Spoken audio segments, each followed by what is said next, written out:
I want to talk to you a little bit about race, your music some too. I thought the song Talking to OJ was particularly powerful. I took the message as you can be rich, you can be poor, you're still black. Who were you speaking to? Who did you want to listen to that and be moved by it? It's a nuanced song, you know. It's like I'm specifically speaking to us and about who we are and how do you maintain the sense of self while pushing it forward and holding us to have a responsibility for our actions. Because in America, it is what it is. And there's a solution for us. If we had a power base together, it would be a much different conversation than me having a conversation by myself and trying to change America by myself. If I come with 40 million people, it's a different conversation, right? It's just how it works. I can affect change and get whomever in office because this many people, we're all on the same page. Right? So as a conversation, it's like, I'm not rich, I'm OJ. For us to get in that space and then disconnect from the culture. That's how it starts. This is what happens. And then you know what happened? You're on your own. And you see how that turned out. Okay.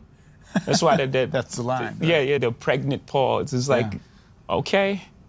Was it a reminder, too, that the thing OJ forgot, maybe, is that as rich as he was, as entitled as his life was, he was reminded very forcefully when he became a subject of a racial debate that he was also a black man, whether he accepted that or not. That's right. Was it also that message? Yes, absolutely.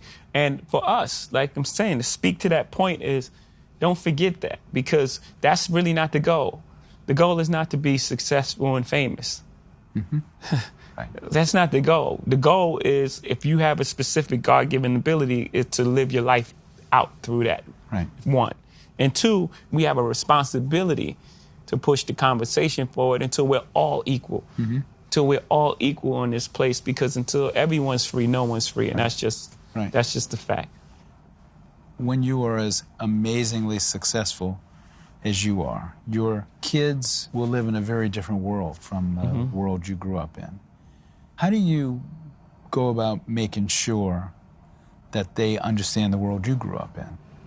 There's a delicate balance to that, right? Because you have to educate your children on the world as it exists today and how it got to that space. But my child doesn't need the same tools that I needed growing up. I needed certain tools to survive my area that my child doesn't need. They're growing up in a different environment.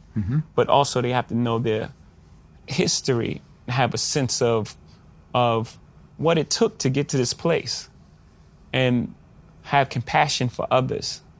The most important thing, I think, out of all this is to teach compassion and to identify with everyone's struggle and to know these people made these sacrifices for us to be where we are and to push that forward for us.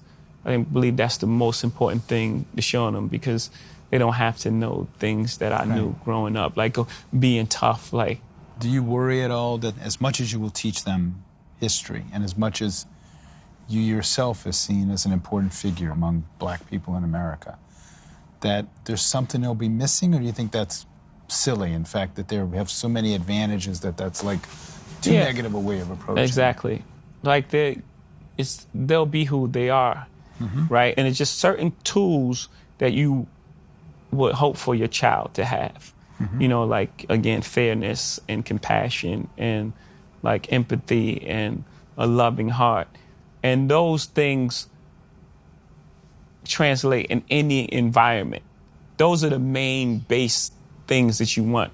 Well, for me, I would want my child to have. You know, to treat people as they are, no matter who they are, no matter where they sit in the world. Not to like be super nice to someone at a high position or mean to someone who they deem to be below them. I can't buy you love. I can't show it to you. I can show you affection, and I can, you know, I can express love, but I can't put it in your hand. Right. I can't put compassion in your hand. I can't show you that. Right. So the most beautiful things are things that are invisible. That's where the important things lie.